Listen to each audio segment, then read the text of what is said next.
y entonces mi agradecimiento. Voy a hablarles no del compuesto que pone aquí, que como me ha dicho el profesor Otero, este elemento es el símbolo que los franceses le quisieron dar al niobio, pero no lo consiguieron, le querían llamar culombio con este símbolo. Y esto de los símbolos de los eventos tiene mucho interés, porque ahora hay un problema con el copernicio, ¿cómo se le llama? Si con K o con C, si es con C se confundiría, total que... Pero en fin, yo quería poner ahí CR y me he equivocado. Voy a hablar del óxido de cromo, y esto, bueno, pues es un trabajo que es la tesis doctoral de Ángel Arévalo y una colaboración, que no sé si me dará tiempo a hablar de todo, de Antonio dos Santos, que también hizo la tesis conmigo en otro tema, pero que nos ha echado una mano con el magnetismo. Pero eso quizás no me dé tiempo. Bueno, entonces, ¿por qué nos ponemos a estudiar este material? Pues tiene bastante interés. Estos señores han colaborado, son otros doctorandos del grupo, y luego los profesores Morán y Sáez, y el técnico del laboratorio, que también es doctor. Entonces, esto es un trabajo en esta estructura que hoy, que he tenido que dar 2 clases de doctorado antes de venir aquí, porque la vida del académico es dura, la vida del catedrático de universidad es más dura, y la vida del presidente, que además es académico y catedrático, es durísima, con lo cual la garganta se lo paga. Si no hubiera estructura perusquita, no habría química del estado sólido, ni casi ni física de la que se hace ahora. Entonces es una estructura muy importante y nosotros llevamos mucho tiempo trabajando. El primer trabajo que tengo yo en este material es del año 76, me parece, y luego pues hemos hecho muchas más cosas. Bueno, esto es una estructura que tiene mucha simetría y muchas posibilidades de cambiarla, y entonces, bueno, pues cosas que nosotros hemos hecho, fabricar materiales que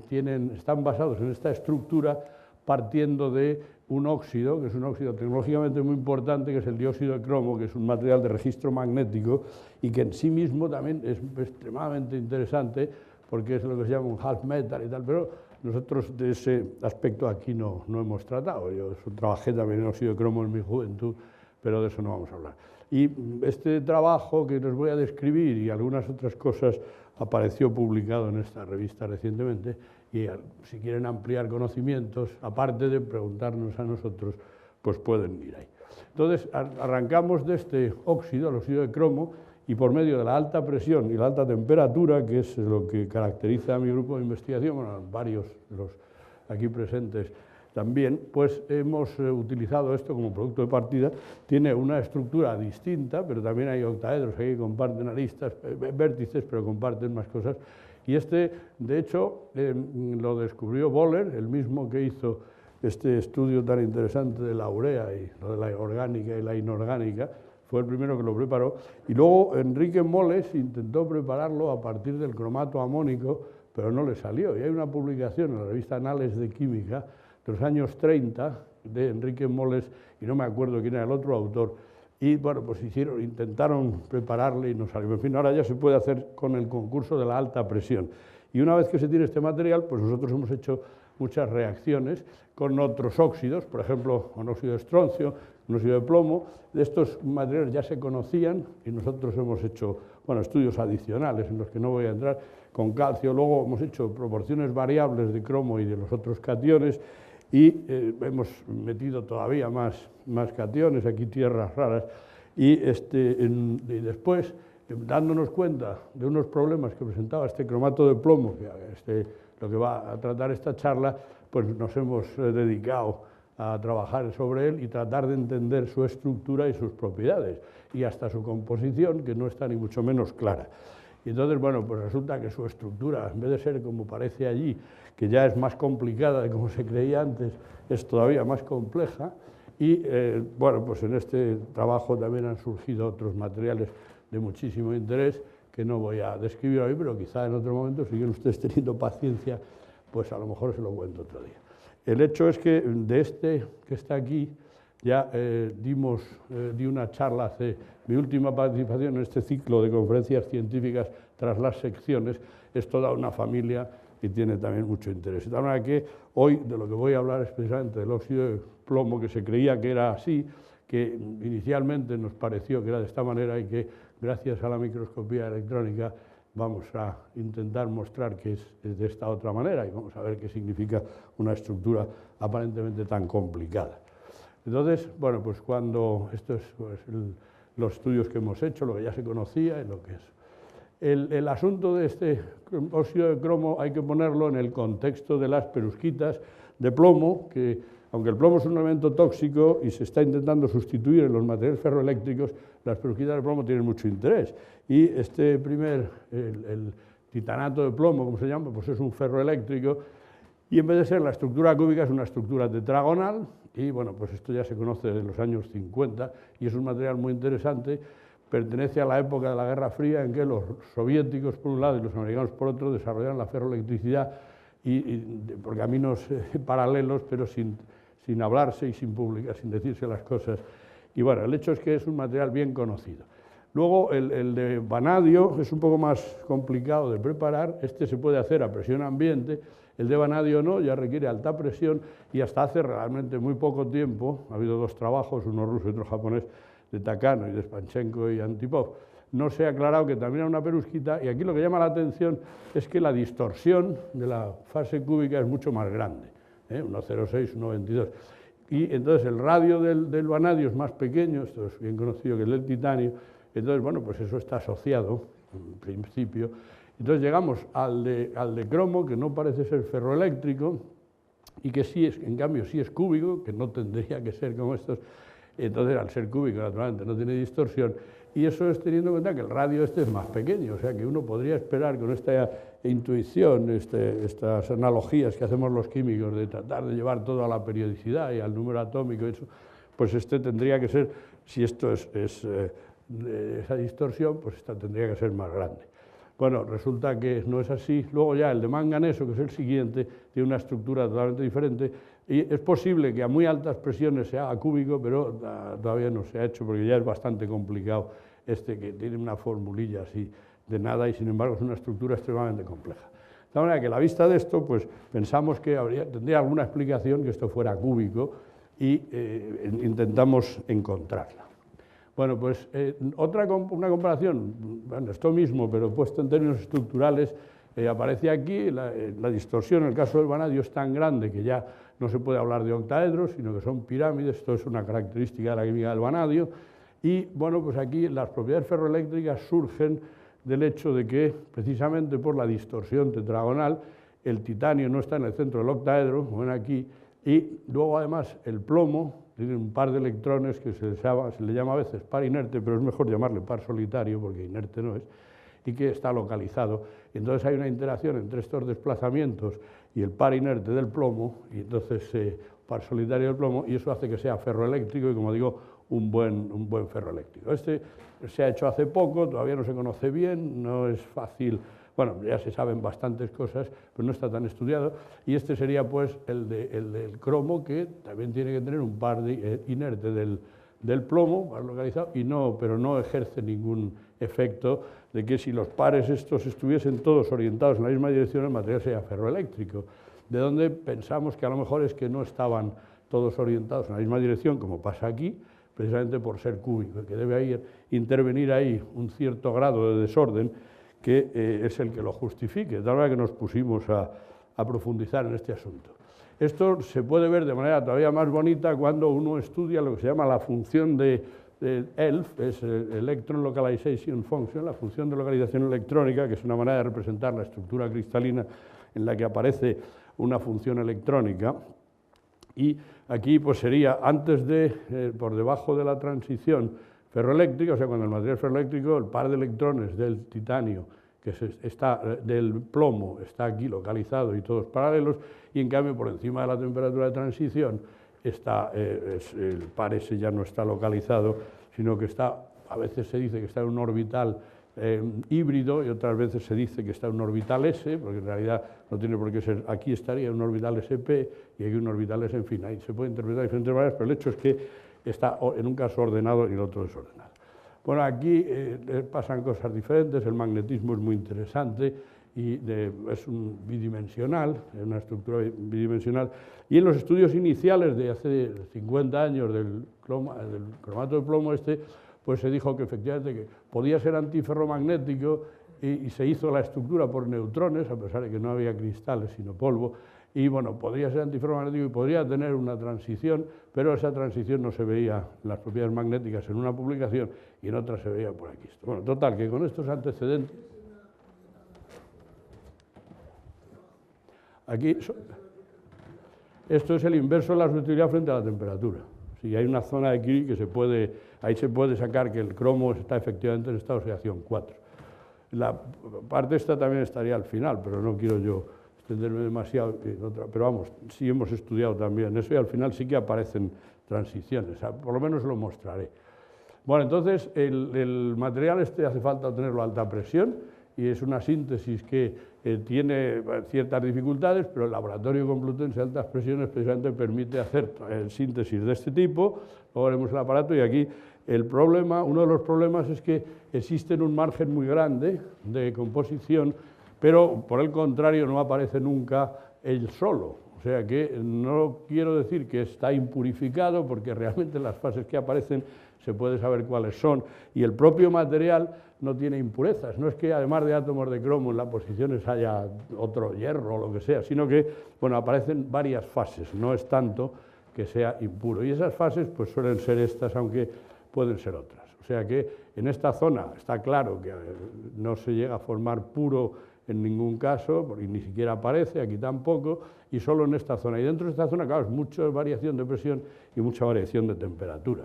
Estos experimentos pues, se hacen en este equipo, que quizá alguno de ustedes hicimos una visita hace muchos años al laboratorio, que ahora está mucho mejor, y quizá podríamos hacer otra visita un poco más adelante. Entonces, una prensa hidráulica que actúa sobre unos pistones, bueno, un pistón sobre el otro, de hecho ya hay una cámara, la cámara de reacción, en la que además hay que enfriar, porque como se está, bueno, en esa cámara de reacción los pistones, además de transmitir presión, una fuerza, el pistón de abajo sobre el de arriba, pues además se pasa corriente por estos cables, que son más que unos cables, y es una corriente de alta intensidad y bajo voltaje, son 6 voltios y 100 y pico amperios, y eso pues, sobre un horno de grafito, vamos a ver, puede calentar la muestra, de tal manera que estos son los dos pistones, y ahora vamos a ver cómo es por dentro, bueno, hay que enfriar eso para que no se deteriore la cámara. Esta es la cámara donde vamos a poner, que se llama belt, porque es como un cinturón alrededor del sitio donde pone la muestra, esto sería un pistón. Entonces ahí colocamos la muestra en este dispositivo muy ingenioso que inventaron primero Tracy Bridgman, que le dieron el Nobel de Física por desarrollo de la alta presión como magnitud termodinámica, y luego Tracy Hall, que fue el que fabricó diamantes por primera vez. Y este diseño procede de ellos dos. Entonces aquí se pone la muestra en una cápsula de oro o de otro metal, a ser posible no reactivo, lleva un aislamiento de alúmina para que no toque las paredes del horno, que es un horno de grafito, y unos tapones, y esto va embutido en unos conos de pirofilita que actúa como medio transmisor de presión cuando lo colocamos en el recinto. Y esto que parece un poco unos anillos de teflón que se colocan aquí, pues es extremadamente importante porque permite consigue que la pirofilita, una vez fluida, no se escape, entonces escaparía también la presión. Y bueno, es una presión que es uniaxial, pero de hecho dentro de la cámara esta del belt, pues es pseudo hidrostática, no es totalmente hidrostática. Para eso hay otros desarrollos mucho más complicados que nosotros de momento no tenemos, pero aspiramos a tener. Bueno, entonces la síntesis es aparentemente muy sencilla, únicamente que, como decía, el margen es muy amplio de presión y temperatura, y hemos hecho muchos experimentos y hemos hecho muchas muestras, y lo que sacamos aquí pues diríamos que es como la media estadística de más de 100 experimentos de síntesis, ¿no? Bueno, entonces lo primero que hacemos en una síntesis de materiales en estado sólido, prácticamente es hacer un diagrama de rayos X, y esto es de polvo, porque hacer cristales de esto es una cosa compleja, y precisamente la tesis doctoral del señor Iván Pirrota, que nos acompaña, que es un doctorando italiano, se va a incorporar al grupo, va a intentar preparar cristales de este material, cosa que si lo conseguimos, pues le dejaremos que nos lo cuente en su momento. Bueno, entonces aquí aparecen, como decía, algunas impurezas, pero que no son tales, aparecen otros materiales, pero aparece también este y se puede refinar la estructura con los métodos estos bien conocidos de determinación de estructuras, y bueno, estos son los datos. que en principio efectivamente parece que es un material cúbico y que estos son los parámetros, las coordenadas y todo eso, y por lo tanto pues tenemos aquí esta estructura que ya les he dicho que es una estructura extremadamente interesante. Pero aquí tiene, como decíamos al principio, tiene que pasar algo, no puede ser esto una estructura cúbica, debe haber algo raro ahí, porque no lo tiene que pasar. Y lo raro son dos cosas. Esto es lo que da la información de los rayos X por el método de polvo. Lo hago un poco de hincapié porque cada técnica da una información. Entonces, esta es la técnica más sencilla y da una información bastante elemental. Todavía vamos a poder sacarle jugo a los rayos X, pero vamos a tener que usar otros. Pero es interesante que se vea que no es suficiente, que esta es una herramienta poco interesante. Pero informa de eso y nos informa también de que lo que se llaman los factores térmicos, factores de temperatura, son muy altos en el caso del plomo y poquito, pero menos en el caso del cromo. Y el oxígeno, la verdad es que no se puede determinar muy bien la posición del oxígeno y el factor de ocupación del oxígeno aún menos porque, bueno, al tener pocos electrones difracta poco los rayos X.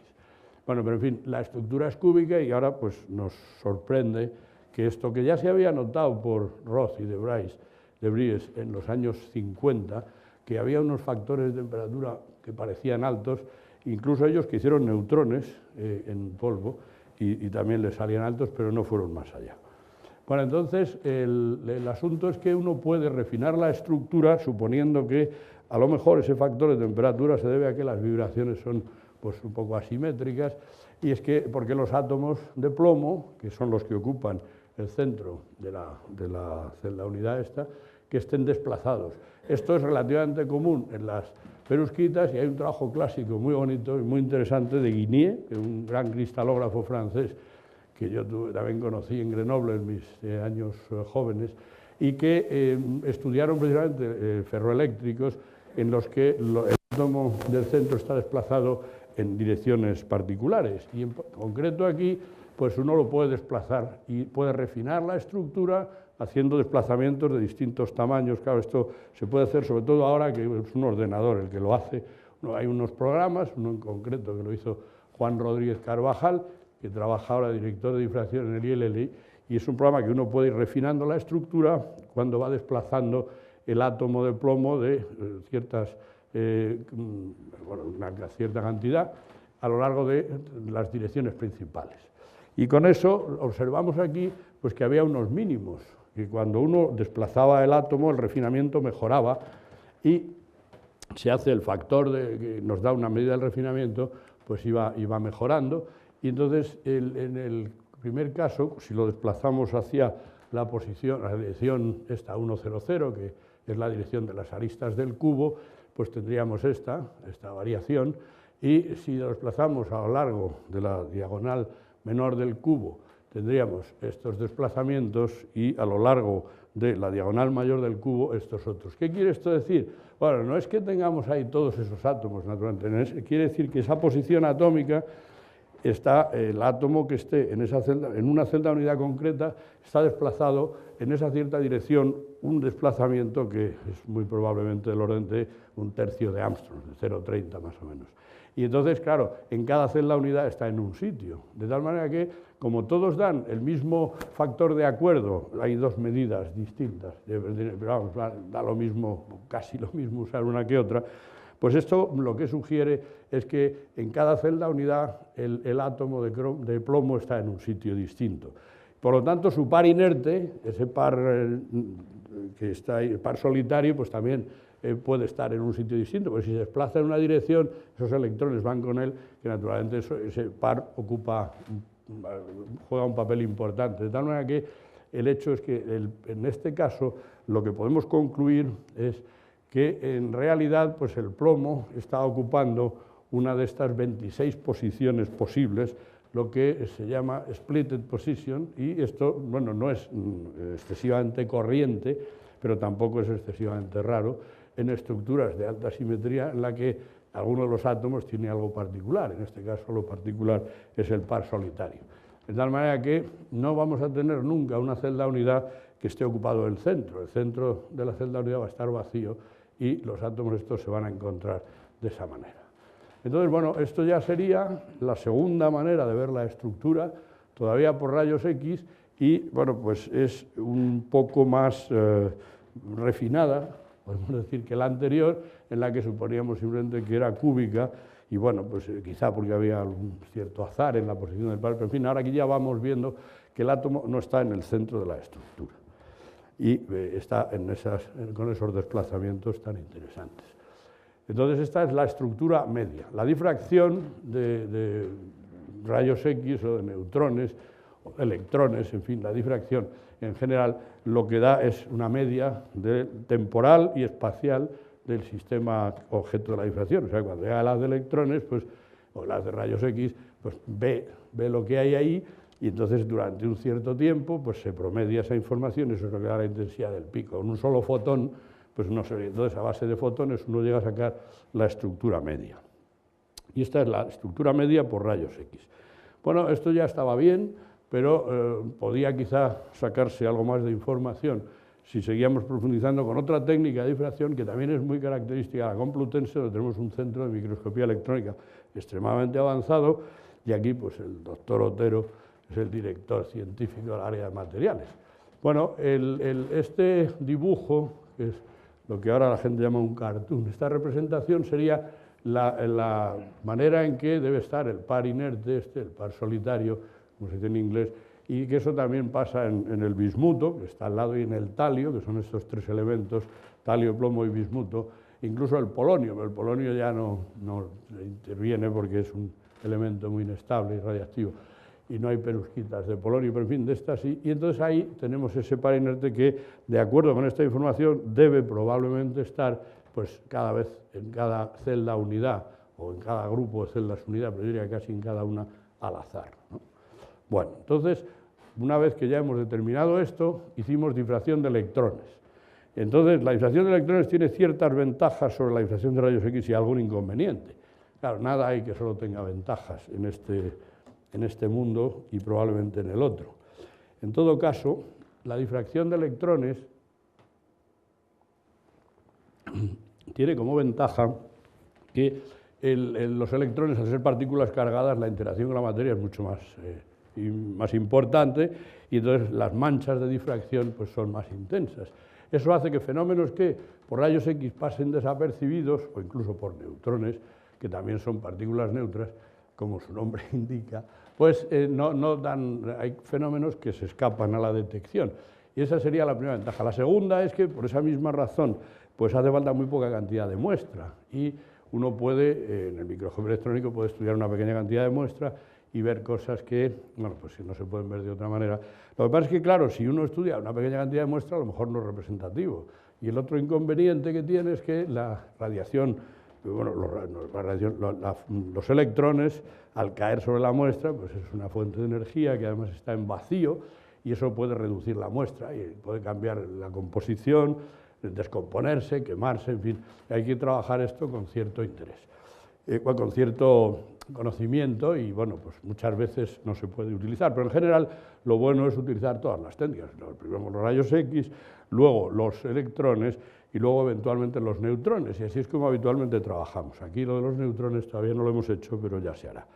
Bueno, entonces estos diagramas de difracción son en realidad lo mismo que el que vimos de polvo, solo que esto, como se refiere dentro del microscopio, con esa pequeña cantidad de muestra, pues aquí tenemos lo que se llama un diagrama de monocristal, a pesar de que un cristal muy pequeñito, pero gracias a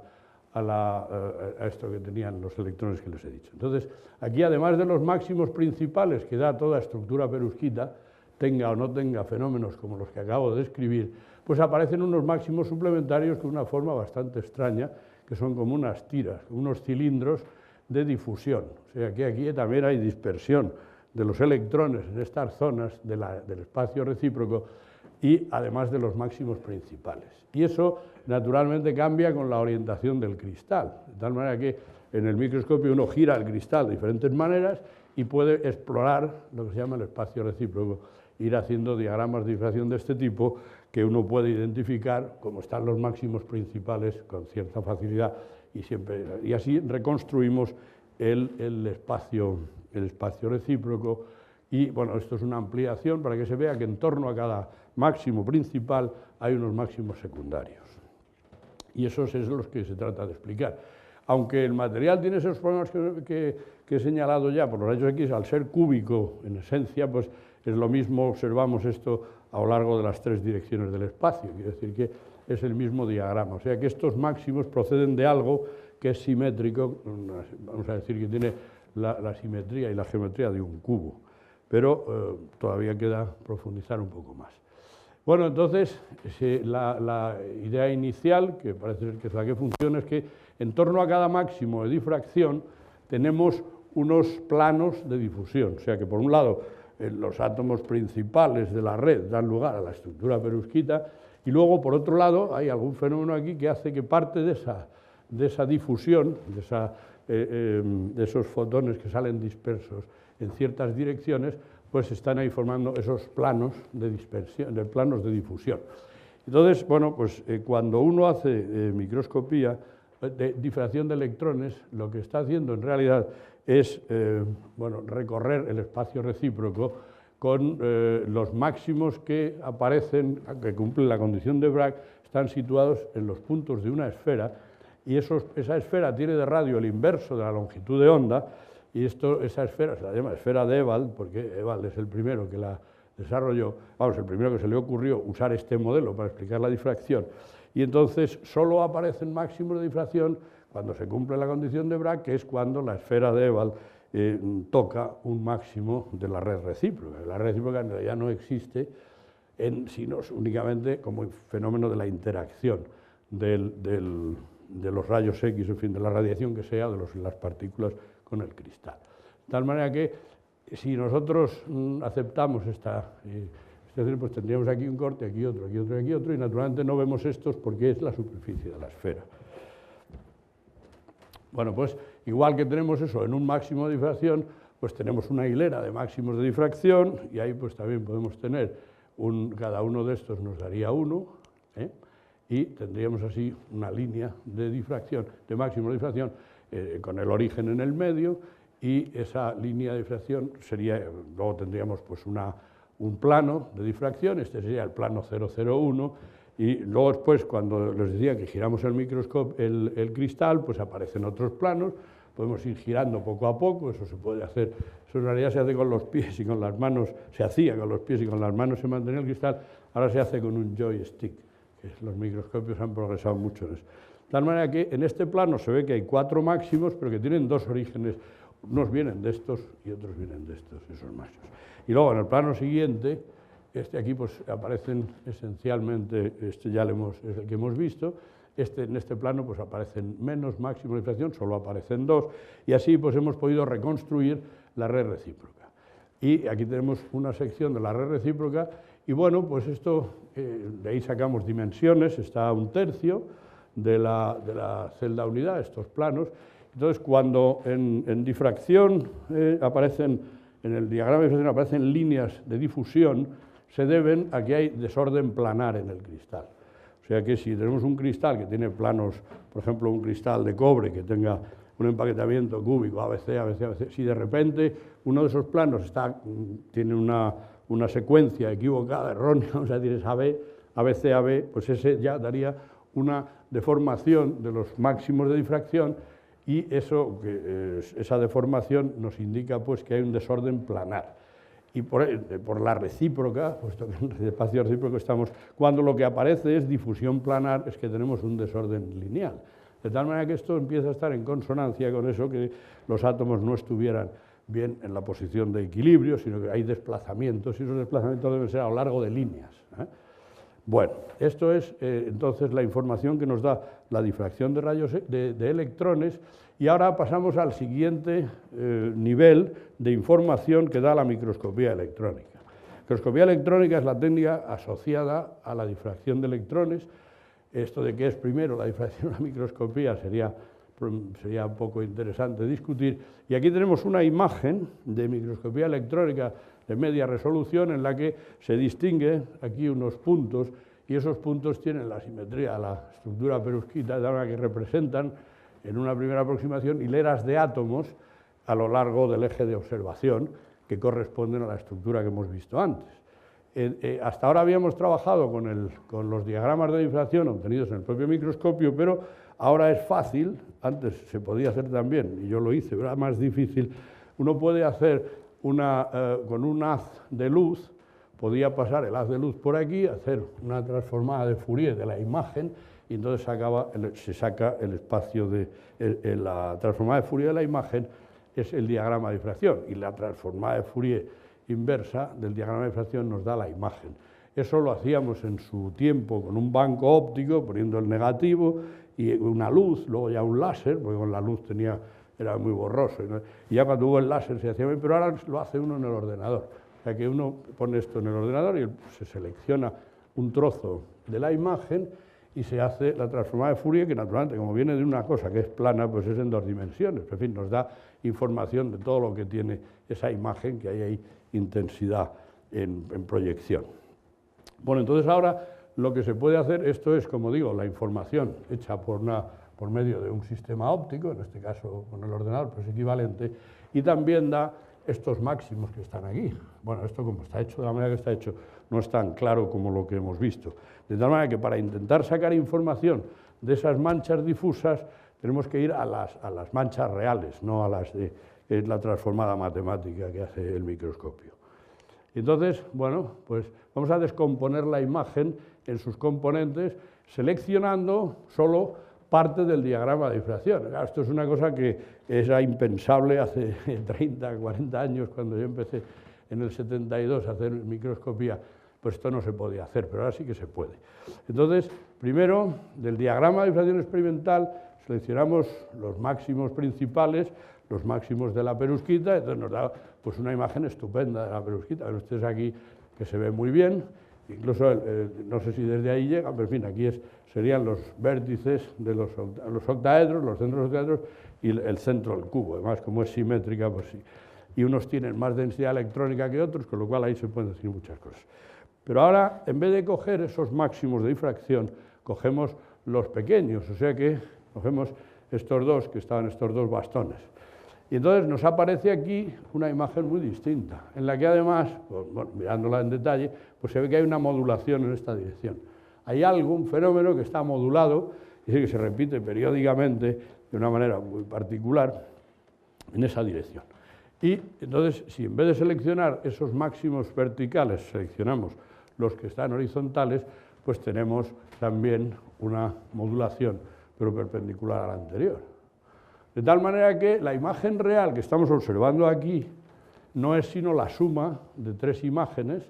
una la de la propia perusquita y la otra de 2 modulaciones que de momento no sabemos lo que es, pero se ve bastante bien que aquí hay algo que tiene mucha intensidad aquí, esto que sea blanco o negro, blanco, claro o oscuro, es una cosa realmente poco importante porque no puede cambiar esto cambiando la potencia de una lente, en fin. De tal manera que podía ser negro o blanco. Entonces se ve que esto pues, va cambiando la intensidad y luego además hay un desplazamiento de unas con relación a otras. Y eso pasa lo mismo en esta imagen, en esta dirección. O sea, aquí tenemos algo que en el cristal, pues podríamos decir que está escondido. A mí me gusta una analogía, que es muy exagerada, que es el equivalente a lo que pasa en la escultura. Los escultores, sobre todo los escultores buenos, como Miguel Ángel, pues dicen que la escultura está en el bloque de piedra y solo hay que ir a sacarla. Bueno, aquí en realidad la estructura está ahí dentro y solo hay que sacarla con la técnica, en este caso de la microscopía hecha por estos sectores. Bueno, pues entonces si ahora sumamos esas 3 imágenes, efectivamente llegamos a una imagen que sería este recuadro, que es prácticamente la misma que hemos visto. De tal manera que hemos conseguido ya ver que esos bastones de difusión tienen un origen y ese origen es una modulación que aún no sabemos en qué consiste, pero que vamos a poder interpretar enseguida.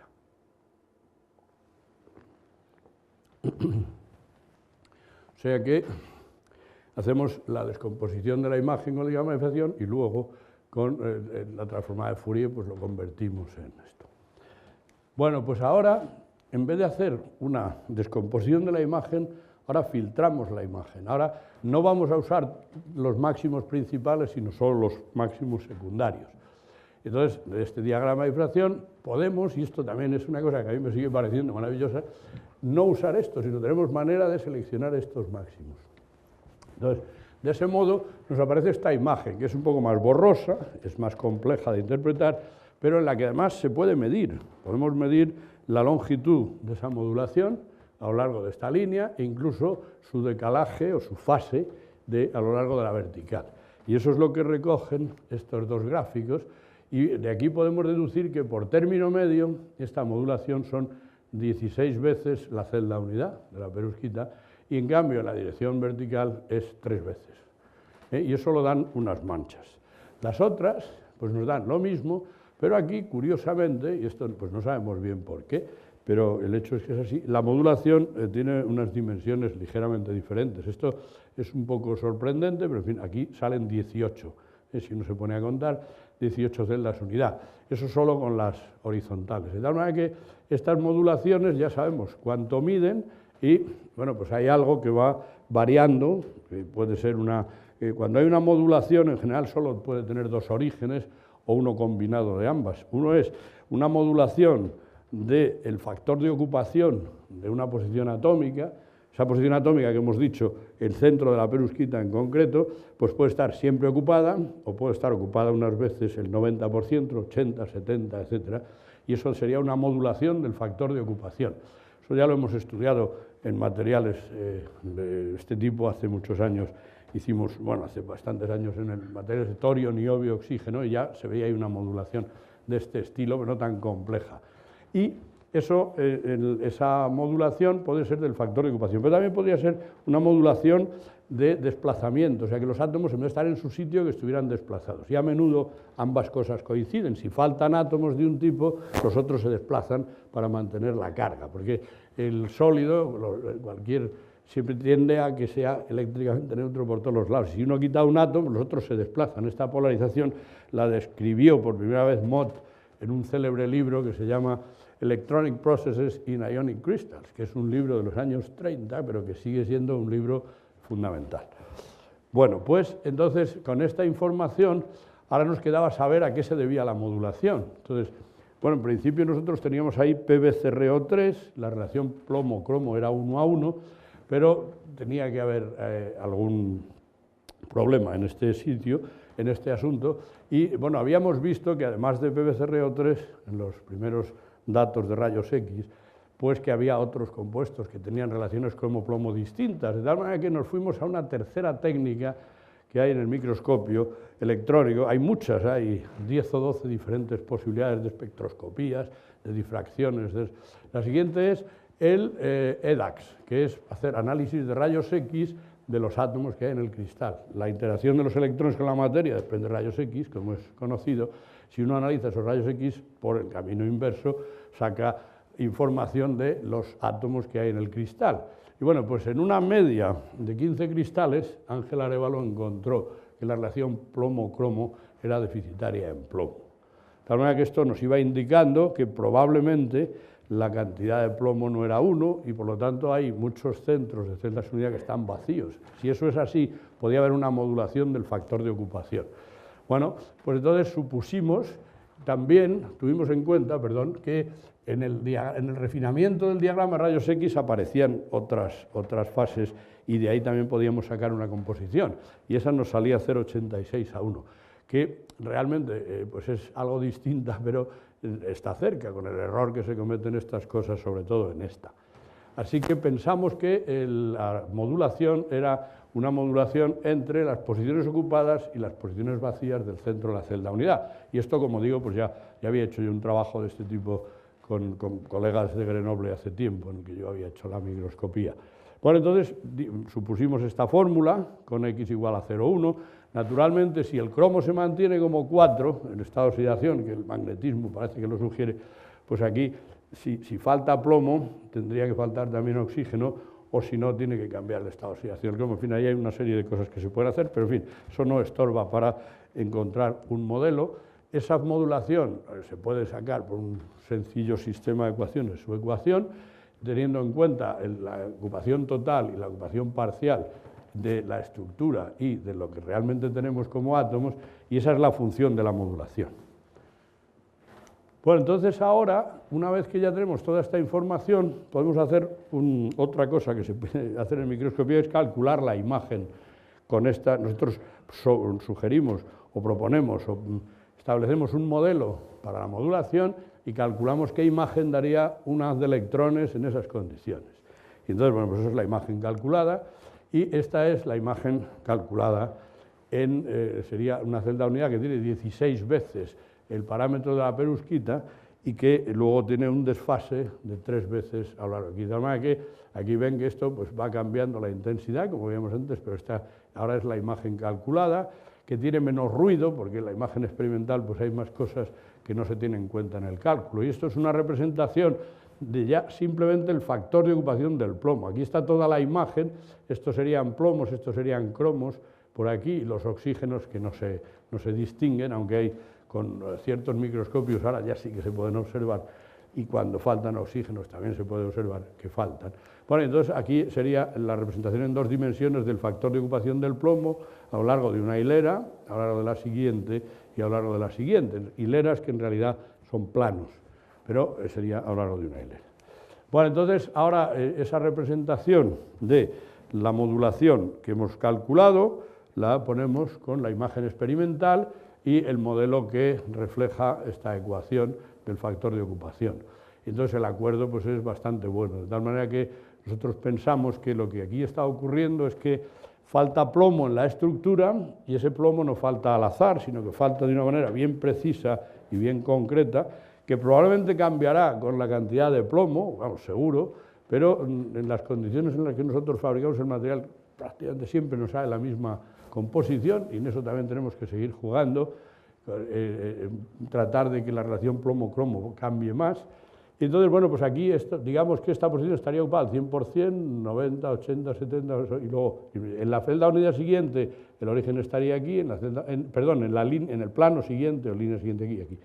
Y entonces esa es la modulación del factor de ocupación que seguro que va acompañada de una modulación del desplazamiento, porque el átomo de cromo que esté en este centro de este octaedro, si aquí no tiene tanta carga electrónica debido a que aquí hay menos plomo, pues estará desplazado. Eso, en el caso del torio niobio, lo pudimos hacer porque teníamos un cristal grande y difracción de neutrones, pero con esto no se puede hacer, pero quizá con cristales grandes sí. Bueno, entonces hay una correspondencia bastante buena también entre los diagramas de difracción de electrones calculados y el diagrama de difracción experimental. Si nosotros sumamos estos 2 diagramas, pues entonces nos sale el diagrama experimental. Claro, como les decíamos al principio, tenemos una tercera familia de manchas que corresponde a una tercera familia de planos que no las recoge la esfera de Eva en 2 dimensiones, pero como hemos hecho muchos cristales y todos dan igual, está claro que la modulación pues está unas veces en esta dirección, otras veces en la dirección y otras veces en la dirección Z. Eso tiene grandes implicaciones, no es simplemente que tenga, que esté la modulación de una manera unas veces. Eso da lugar a una estructura en microdominios tridimensionales que es bastante interesante y que ya hemos observado en otras perusquitas en el pasado. De tal manera que un dominio cualquiera del cristal, una región que tiene o no que tener relación con dominios ferroeléctricos o magnéticos, donde el lenguaje de dominios es bastante común, estos son dominios estructurales y del factor de ocupación, pues en un dominio tendríamos esta modulación, en el plano siguiente esta otra, en el plano siguiente, y eso pues iría, por ejemplo, en este dominio en esta dirección, pero en otro va en esta otra y en otro va en esta otra. Eso hace que efectivamente saquemos planos de difusión en las 6, que son 3 direcciones del espacio. Así que la estructura, o lo que llamamos la textura porosa de este material, la textura microestructura o textura cristalina de este material estaría formada por microdominios tridimensionales que no son todos del mismo tamaño y que no tienen unas paredes tan bellas como se ponen en este dibujo, pero que efectivamente existen. De tal manera que no es que tengamos ya esto ocupado, la posición está ocupada parcialmente y cada vez desplazada en una dirección, otra, es que además eso da lugar a una modulación que está en las 3 direcciones del espacio. Y bueno, pues esto lo mandamos a publicar y después de luchar bastante con los censores, que en este tipo de cosas son pues bastante complicados de convencer, conseguimos que nos lo publicasen y estamos pues bastante contentos de que hubiera salido en esta revista, que es en la que, bueno, pues hace mucho tiempo que publicamos nosotros. Y bueno, hicimos también un estudio de las propiedades magnéticas que no voy a detallar porque por la hora y porque eso, pero en fin, aquí ya con un equipo un poco mejor de lo que tendrían probablemente Roth y de Bryce en los 50, pues se ven aquí unos principios de transición, esta separación de la zona enfriada con campo y sin campo, y de ahí pues hemos hecho, bueno, pues también un cierto modelo, medimos la histéresis magnética a diferentes temperaturas, y entonces parece que hay un componente ferromagnético débil a temperaturas muy bajas, y eso lo muestra esta histéresis que hay aquí, y también medimos las propiedades eléctricas, cosa que en un polvo pues tiene un valor, el valor que tiene relativo, y lo que sí se observa es que efectivamente pues hay una transición en la energía de activación. Es un material aislante, bueno, semiconductor, pero con una energía de activación muy alta y sobre todo con una conductividad muy baja, pero aquí pues hay un pico, bueno, un cambio de dirección que coincide con, bueno, es muy cercano al que habíamos visto aquí en el magnetismo, y esto, como recordarán ustedes, lo dije al principio, pues no se había visto en las primeras medidas que hicieron Roth y de Bryce. Y bueno, pues la otra cosa que hemos intentado utilizar para aclarar un poquillo más el magnetismo, que todavía no está claro, pero en fin algo vamos a decir, es medir el calor específico. El calor específico, como ven, pues no muestra transición ninguna. Pero se puede hacer una cosa con el calor específico y es restarle la red. O sea que el calor específico tiene un componente, naturalmente, de los fonones de la red cristalina, y si uno tiene dos cristales, dos estructuras, que es la misma estructura, hombre, la diferencia entre el titanio y el cromo no es muy pequeña. Sí lo es, desde luego, que la composición, en este caso, le falta un poco de plomo, pero hemos tenido en cuenta eso a la hora de calcular el calor específico. Y entonces, si restamos al calor específico del cromato de plomo la red, que corresponde al PbTiO3, que sería esta parte blanca que está aquí, pues entonces aparecen también unos picos que están de luego relacionados con los picos magnéticos y que, bueno, pues interpretamos con de la manera siguiente. Al principio tendríamos una interacción magnética que empieza a aparecer, una interacción magnética empieza a aparecer y eso hace que suba el calor específico. Este sería, bueno, en esta zona esa interacción va creciendo según vamos enfriando, y en este momento se produce otro cambio que da lugar a esta pequeña transición. Eso sigue durante un cierto tiempo y aquí vuelve a dar otro cambio y al final pues ya decrece, ¿no? Como en cualquier antiferromagnético. El hecho es que, bueno, y en la zona paramagnética, por supuesto, que es muy sencillo de interpretar. Entonces, después de darle bastantes vueltas, y aquí es donde el trabajo de Antonio dos Santos ha sido muy útil, pues lo interpretamos, por lo menos en una primera aproximación, como una reorientación de los espines. En el antiferromagnético los espines están en un plano, están en una dirección, y en el siguiente está en la antiparalela, pero enfriando, pues esas cosas a veces se reorientan, y eso naturalmente no pasa solo con la temperatura, sino que está asociado a algún otro mecanismo que generalmente es eléctrico, puede ser eléctrico o puede ser de otros tipos, pero en fin, también puede ser un vidrio de spin, hay diferentes interpretaciones. Nosotros creemos que eso se reoriente es porque probablemente el par, el par del plomo, que son dos electrones, pues probablemente interaccionen, eso también es un mecanismo que a veces ocurre, que el par inerte o par solitario de los plomos interaccione con los espines de los cromos y que eso haga que efectivamente cambien con la temperatura. De tal manera, las pruebas de vidrio de spin no han sido concluyentes, entonces nos inclinamos por esto y también lo hemos conseguido publicar en otra revista, con lo cual, bueno, por lo menos es creíble la cosa.